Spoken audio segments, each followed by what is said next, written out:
Witajcie moi drodzy, ponownie Kamil z tej strony i zobaczcie co dzisiaj przed Wami mam. Fajnie, że na oficjalną premierę w Warszawie przynajmniej nie załapałem się, może nie pojeździłem wszystkimi maszynami, ale nie ma to znaczenia, dostałem motocykl na troszkę dłużej, kolejne maszyny też, jestem wstępnie umówiony, więc doświadczę całej gamy pojazdów tej marki.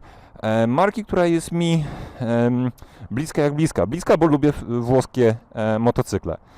Zawsze gdzieś mi się podobały, no bo stylistyka tych pojazdów, jakby nie było, no, czy to w samochodach, czy w motocyklach, to jest sztos. Z drugiej strony technologicznie jest bardzo związany przecież z tym, co na co dzień robię i z tą jakąś taką łatką, która do mnie przylgnęła, czyli motocykli chińskich. Spytacie się, jak chińskich, to jest włoska firma. Tak, oczywiście, jest to cały czas włoska firma. Moto Morini, zwłaszcza ostatnia dekada, to było dość burzliwe, wiecie, tam zmiany właścicieli i tak dalej.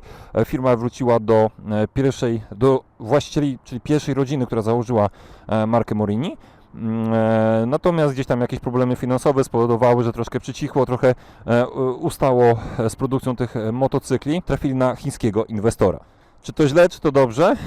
To zależy, jak na to spojrzeć i zależy, jak ta maszyna będzie wyglądała. Niemniej jednak wydaje mi się, że tak przynajmniej na pierwszy rzut oka, że nie jest tak źle. Zresztą Chińczycy już od dawna pokazują, że naprawdę mogą wyprodukować wiele, a że mają kasę, to potrafią to zrobić za pomocą włoskich konstruktorów.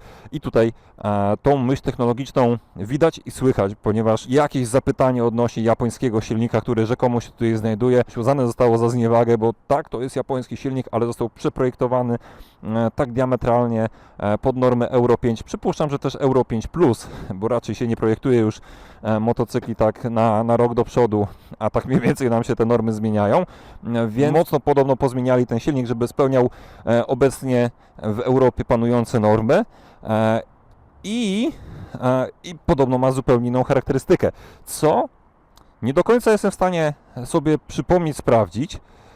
Natomiast coś pamiętam z silnika, bo ten silnik występował chociażby w Kawasaki R6. Później trafił do CF Moto. U nas był dostępny m.in. jako Junak NK650 i z tym miałem do czynienia, tym jeździłem. Junkers był słabszy, taki bardziej jakby zero-jedynkowy, taki klekoczący bardzo mocno. No, odbiegał jakby kulturą pracy od standardów japońskich, mimo że wykonanie było całkiem niezłe. I to myślę, że jest całkiem niezły benchmark dla tego sprzętu, który prezentuje sobą totalnie inną dbałość o detale, taką, którą pokazało jako pierwszy Benelli. No bo jakby nie było tego, możemy porównać bezpośrednio do Leoncino, chociaż nie do 500, a bardziej 800, jeśli już. Jakby widzę podobieństwa, ale widzę też te takie, wiecie, takie smaczki właśnie typowo włoskie. Najpierw, może tak, zanim do wyglądu, pokażę Wam jedną głupią rzecz, która coś mi się zdaje, że będzie się mocno brudziła. Dostęp tutaj do akumulatora od spodu, kluczyk centralnie pod siedzeniem pasażera, kierowcy się znajduje i tutaj zobaczcie, co tu mamy. Ja lubię tak się popatrzeć, jakie są śruby chociażby zastosowane, jak to wszystko jest poskręcane, co tutaj mamy. I no, tutaj blaszka taka zabezpieczająca akumulator, żeby nie latał. Ciekawe. Tutaj te przekaźniczki ładnie w rządku poustawiane. Moto Morini. Są loga od środka plasticzków. Kostki takie bardzo mi znane, chociażby właśnie z Benka i pojazdów wiadomej produkcji. Bosch Motronic, jeśli dobrze widzę. Moto Morini. Tu Moto Morini. No i to właśnie to są detale, na które lubię zwracać uwagę, na ilość tych detali, bo to jakby powoduje, że wiecie, Chińczycy produkują, dają bazę naszym importerom na przykład, albo różnym importerom na świecie, dają im bazę motocykla, który dostrojają według potrzeb danego importera i nakleją tutaj pewne znaczki w jednym miejscu, tutaj taki na szybko znaczek na zbiorniku, w kilku takich losowych, prostych do uzupełnienia miejscach, ale tutaj widzę tego znacznie więcej, bo już plastiki są sygnowane marką Morini, to już nie jest oczywiste, nigdzie nie widziałem, nie wiem, na Romecie, żeby znaczki Rometa były na plastikach. Niby nic, ale wiecie, ale to już pokazuje pewną tendencję. Wszędzie oznaczenie 6,1 6,1 to się odwołuje oczywiście do pojemności silnika. Znaczek Morini na silniku. Tutaj na podnóżkach? Nie, akurat na podnóżkach nie. malutkie te seciki. O, fajnie, dźwignia zmiany biegów regulowana. Nie dość, że na frezie, tutaj na śrubie rzymskiej, to jeszcze tutaj możemy samą końcóweczkę sobie podregulować. A tu na tych wszystkich zaślepkach Moto Morini. Fajnie, to mi się podoba, taka dbałość o detale. Mamy sporo logotypów z danych firm. Mamy tutaj Brembo. Mamy tutaj Brembo. Jeśli mnie pamięć nie myli, to zawieszenie mamy Marzocchi. Więc też fajne rozwiązanko z regulacją dostępną, także spoko. Kawasaki R6, jak wspomniałem, jest silnik jego kopią, natomiast ten wahacz z amortyzatorem rzuconym na jedną stronę, znaczy przesuniętą od osi pojazdu w prawo, też sugeruje mi troszkę Kawasaki. No i ustawienia zawieszenia, to wszystko tutaj jest. Fajny ten jaki kikut śmieszny, malutki. Trochę nie pasuje mi do tego motocykla, wiecie? Jakby był, nie wiem, w półłysku, myślę, żeby to ładniej wyglądało. Troszkę tanio wygląda. Natomiast tutaj ciekawa osłona z takim grillem. Kwasuwa odlane, wszystko. No ładnie. Całkiem fajnie to wygląda. No i oponki Pirelli Angel GT, a nie ST. Też troszkę droższe niż seryjnie były w Benkach montowane na pierwszy montaż. ABS-ik Boscha. W Xscape jest wersja 9.1. To też jest taki kolejny detal, na który zwróciłem uwagę, bo dzięki temu mamy możliwość dostrojenia tego układu hamulcowego do potrzeb na przykład mapy offroadowej, gdzie wyłączamy ABS tylko na tylnym kole, a na przednim zostajemy. Także fajnie. Tu klameczki, to wszystko bardzo ładnie, tak solidnie wygląda. To mi się podoba. Te przełączniki też jeszcze takich nigdzie nie widziałem. One są podświetlane. Nie wiem, czy widać, mam nadzieję, że to będzie. Menu jeszcze muszę ogarnąć, popatrzeć na spokojnie w domu, jak tutaj to działa i będę Wam pokazywał dalej, ale jest to tak ładnie, przejrzyście, fajnie zrobione. Po przekroczeniu, zbliżając się do czerwonego pola, wszystko się zapala na czerwono, czy tutaj ten obrotomierz na czerwono się zapala. No fajnie. Oplocik jest spoko, naprawdę.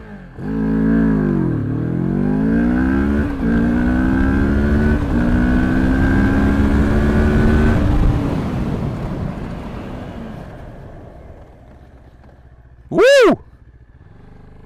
I w jedną i w drugą stronę jest fajnie. Kilka słów o samym silniku, ponieważ jest to jednostka, którą już na zdjęciach gdzieś tam na Instagramie żeście sami mi wspominali, że to jest to samo, co siedzi w CF Moto. I tak i nie, tak jak mówiłem wcześniej, włoscy konstruktorzy nie do końca się z Wami zgodzą. Oni twierdzą, że tutaj przeprogramowali ten silnik na tyle, żeby sporo lepiej to chodziło. I jestem gotów, w stanie się z tym zgodzić. Na pewno coś zostało zmienione, ponieważ CF Moto opiera się o silnik Kawasaki ER6 tudzież KLE 650, a ten według dokumentów powinien mieć 69 koni i nie pamiętam do końca ile newtonometrów. W Moto Morini mamy kucyków 61, moment 54 newty. Czy to dużo, czy to mało? Mniej niż jego pierwowzór, ale tak jak to zwykle bywa z silnikami Euro 5, Euro 5 Plus być może, wiecie, te wtryski Boscha, one są dość elastyczne i tutaj jeśli producent chce się postarać, to zrobi z tego naprawdę fajny silnik i tutaj to troszkę czuć. Nie wiem, na ile technicznie jest on zmieniony względem motocykli innych podobnego pochodzenia, które będą miały dokładnie ten sam silnik. Nie wnikam. Wiem natomiast, że mamy mniej mocy, mniej momentu, ale jest on na tyle dobrze wykorzystywany, że ja bym nie narzekał. To w 100% wystarcza do swobodnego przemieszczania się z punktu A do punktu B. Co do zawieszenia samego w sobie, jest łatwy do opanowania ten motocykl. To jest bardzo duży plus dla niego i jakby nie mam tutaj problemu, żeby w miarę sprawnie pokonywać wszystkie zakręty, ale mimo dobrych opon, mimo wydaje mi się, że dobrego zawieszenia, o którym mówiłem, że rama wszystko jest sztywne, to tutaj na tych winklach mam strasznie takie wrażenie, że ta dupa mi ucieka na szybciej i ostro jak na mnie pokonywanych zakrętach. Nie wiem, może to jest kwestia mojego braku umiejętności albo jakiegoś błędu, który popełniam, może złej pozycji za kierownicą. Może to tylko moje wrażenie, ale jest stosunkowo wygodny. Całkiem przyjemny kompromis między wygodą a dobrym, naprawdę dobrym prowadzeniem, albo łatwym prowadzeniem. Czymże byłby mój kanał, gdybym nie zabrał go w takie tereny. Oczywiście powinienem poczekać, jak będę miał SCR-a, tudzież Escape'a i wtedy dopiero pobawić się w bardziej zaawansowanym terenie, ale na takim nie bez powodu go biorę tutaj, ponieważ też taka droga lekko wyrównana, ale z dużą ilością dołków. Po moim głosie możecie wywnioskować, jak bardzo mną telepie w tym momencie, a że głos mi się jakoś specjalnie nie urywa, to chyba nie jest tak źle. Stabilnie, stosunkowo wygodnie, natomiast takie poprzeczne nierówności powodują tylko jakieś takie podskakiwanie dziwne i dość nerwowe zachowanie. Dobra, to czas na podsumowanie tej krótkiej przygody z Motomorini STR 650 i cóż mogę powiedzieć na jego temat. Ciekawa maszyna. Fajnie było zacząć właśnie od tego motocykla, bo pokazuje, że jest na co czekać i że jest ciekawie. Najfajniejszy chyba element, zdecydowanie najfajniejszy element to jego wygląd i dopracowanie w detalach, w szczegółach. Jest zrobiony naprawdę ładnie, poprawnie, wszystko jest fajnie zespawane, dobrze wykonane. Te loga chociażby, logotypy wszędzie naklejone, obrędowane, każdy element. To pokazuje jakby taką dbałość o szczegóły, o wykonanie tego sprzętu. Tych elementów nie znajdziecie nigdzie indziej. Przynajmniej w teorii. Ta lampka z tyłu, światło z przodu, zbiornik, te wszystkie przetłoczenia na nim. To naprawdę bardzo ładnie wygląda, bardzo dobrze się na to patrzy i powoduje, siadając na tym sprzęcie, ta taka spójność tego wszystkiego powoduje, że czujecie, że wiecie, za co dajecie 40 000 złotych. Czy to jest duża kwota, czy mała? Patrząc na konkurencję. Tak, jest dużo maszyn, które można wybierać w tych pieniądzach, ale każda zmora znajdzie swego amatora i na pewno ten też znajdzie dla siebie, dla fanów włoskiej motoryzacji. Myślę, że jest to ciekawy kąsek i no wiecie, no kupujemy wyglądem, a tutaj ten wygląd ma dużo do zaoferowania. On nie jest piękny, on jest ciekawy. To jest moje zdanie na ten temat. W przypadku silnika, jeśli porównujemy czysto dane techniczne, no to nawet biorąc pod uwagę jego pierwowzór tego silnika, czyli Kawasaki R6 czy tam KLE 650, to nie jest to tak mocny silnik na papierze. Ale mamy tutaj wtrysk Boscha, mamy wygładzoną tą mapę, troszkę gładszą tą charakterystykę. Może też troszkę niższa moc powoduje, że wytrzymałość tego silnika będzie wyższa. Nie wiadomo dokładnie, jaki był zamysł. Natomiast na pewno dopracowanie mapy na takim poziomie, jak mamy w tym momencie, może różnić się od wtrysku, który był stosowany te naście lat temu w tych silnikach. Na pewno coś tutaj przeprojektowali w tym silniku, żeby dojść do takich ustawień, jakie mają. Natomiast nawet jeśli to byłaby chamska kopia, wiecie, 1 do 1, to i tak jest to dobra informacja, ponieważ zapas części zamiennych jest po prostu dużo większy i dużo łatwiejszy dostęp do tego mamy w dużo większej ilości krajów na całym świecie, a nie tylko tam, gdzie są sprzedawane Motomorini. Niemniej jednak, jeśli spojrzycie na mapkę, gdzie są Motomorini, to tylko Polska na tą chwilę wygląda kiepsko, ale to jest pierwszy, tak na dobrą sprawę, no, w sobotę była prezentacja tego sprzętu, nagrywam to w poniedziałek, w Warszawie przynajmniej, więc oni nie mają jeszcze czasu, żeby się rozwinąć, tak samo było z innymi markami, więc poczekajmy spokojnie, wydaje mi się pod tym kątem jest ok, bo zobaczcie, że cała mapa całej Europy, nawet gdzieś tam Wyspy Kanaryjskie, widziałem, że jest pineska przyklejona jakiegoś dystrybutora, Kreta, Cypr, Grecja, no absolutnie wszędzie. Kraje bałkańskie, gdzie na takim sprzęcie, no jeszcze można byłoby się wypuścić, ale dobra, on jest bardziej do kręcenia wokół komina, do takich przejażdżek, wiecie, niedzielnych czy zlotowych, spoko. Ta maszynka zda egzamin w pełni, turystykiem nie jest, ale zawieszenie, tak jak mówiłem, jest takie dość uniwersalne,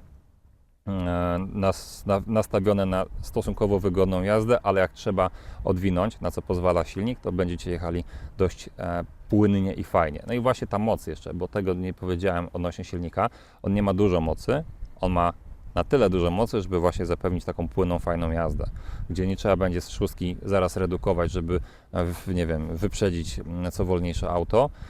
Natomiast jeśli zredukujemy, no to mamy tego strzała, wiecie, od dołu, gdzie zrywa dość szybko i przyspiesza, robi się z niego taki mały ścigaczek. Dół silnika nawet powiedziałbym, że w kilkunastu przypadkach, nie w kilku przypadkach, nie wiem, gdzieś tam z Ontesem niechcący, gdzieś ta dupa uciekła. W kilkunastu przypadkach miałem tutaj taką sytuację, że gdzieś ten tyłek mi uciekł. Mimo dobrych gum, mimo ciepłego asfaltu, jeszcze nieco brudnych asfaltów, ale mimo wszystko faktycznie czuć tą moc, że on ma chęci do takiego boczkowania, że tak to nazwę, co bardzo fajnie rokuje dla Xscape'a czy dla SCR-a, czyli tego scramblerka. I tym bardziej właśnie chciałem go dorwać, bo silnik mi się podoba, nadwozie mi się podoba, SCR tym bardziej, bo on ma kilka rzeczy zmienionych i wygląda moim zdaniem rewelacyjnie. Nie? I tego jakbym je kupił, bo nie jest w moim stylu, to SCR-a już zdecydowanie tak, już nie są na Xscape'ie, chociaż zobaczymy jak to będzie jeździło. No i spójrzcie na niego, czy on nie jest ciekawy. Heble teraz spojrzałem, brzytwa, Brembo, naprawdę spoko. Dozowalność, siła hamowania jest nawet za mocna. No i tyle, co mi przyszło do głowy. Mam nadzieję, że konkretnie. Jeszcze jedna rzecz, taka bardziej humorystyczna. Ciekaw jestem, czy ogarniecie, o co chodzi. Jeśli tak, to dajcie znać w komentarzach. Jajka na twardo da radę zrobić. Dzięki za oglądanie. Do następnego. Cześć.